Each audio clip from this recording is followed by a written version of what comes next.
All of us can relate to receiving those bothersome robocalls. Although there are regulations in the works to outlaw certain types of automated dialing, no one, and I mean no one, can escape the sound of the cell. Your call is very important to us. I love this. They're calling me. They're not supposed to have my number, and now they're putting me on hold. No matter where I am, no matter what I'm doing. It happens multiple times a day. A solicitor calling my cell phone. Hey, thank you for holding. This is Darren with National Dealer Service, calling about the manufacturer's warranty on your vehicle that may be expired. Okay, It looks like here it is expired. How did you get my phone number? They got it by using computers that dial billions of numbers hoping someone will pick up.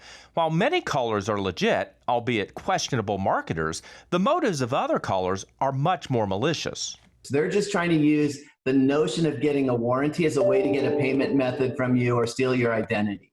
Alex Quilisi's company, Umail, created a free app for your mobile phone that prevents robocalls from ever reaching your ringer. It's designed to not let the bad guys ring through, and if they do and they leave a voicemail somehow, we put that in a spam folder so you're not bothered with it. But if they do get you on the phone, sometimes even the most savviest consumers aren't able to cut them off. So I get this call generally once or twice a day, and there's an option on the menu that you can be removed from the call list. And I've never been removed from the call list. And you probably haven't either. That's because there are two sets of robocallers, those based in the U.S. and those overseas. The Federal Trade Commission has prosecuted domestic robocallers and fined them hundreds of thousands of dollars. And recent anti-robocall legislation called Traced is giving more enforcement ability to governing agencies. And it's mandating that the carriers roll something out to minimize spoof calls getting through. So it's very early, and I don't think we've seen much impact from the Trace Act yet, but that's the main thing now to try to reduce the robocalls. Regardless, you can still have a little fun with them. I'm going to go ahead and transfer you now, sir.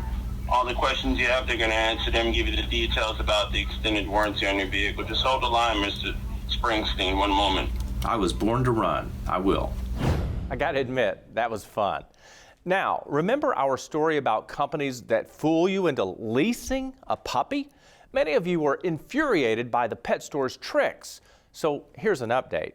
There's no closed sign on the door, but it's hard not to miss the other signs that this pet store is out of business. Welcome to Verizon Wireless. Your call cannot be completed. Appears as though her phone's turned off. And there's no answer at Puppies Galore, the retail shop that Inside Investigations exposed for leasing puppies to pet lovers like Brian Drysdale. And what really got me is like when I finally started really looking at the contract, even after I pay off that $6,000, I still wouldn't own him. I have to pay another $500. Brian says he entered into that contract under false pretenses, thinking he was financing payments for his pet, when in fact, he was leasing Gizmo, like a car. The price that they were told they were going to be paying for the puppy was $2,499.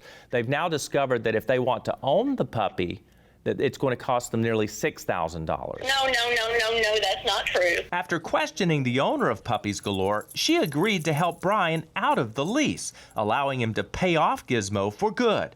But when we aired his story, our phones started ringing. It was just fate, by God, that I seen. Another customer was aired on your station, going through the same thing. Same thing happened. I love Benji, I love Benji, I love Benji. Tiffany Faulkner is having her own regrets about buying Benji, a puppy she also found at Puppies Galore. The ticket price? $3,000. But the cost would turn out to be more than double once it was all said and done. I went to make my first payment. That's when I realized it had a remaining balance of $8,118.56. She says store employees told her, like they told Brian, she could finance Fido through a third-party lender. It's the same information employees told our producer while we were posing as a potential buyer a few months back. It's like a lease-to-own option. What does that mean? So pretty much you'll be paying monthly on the puppy. Yeah. Until it's completely paid off. Is there a fee if you pay it off early? No.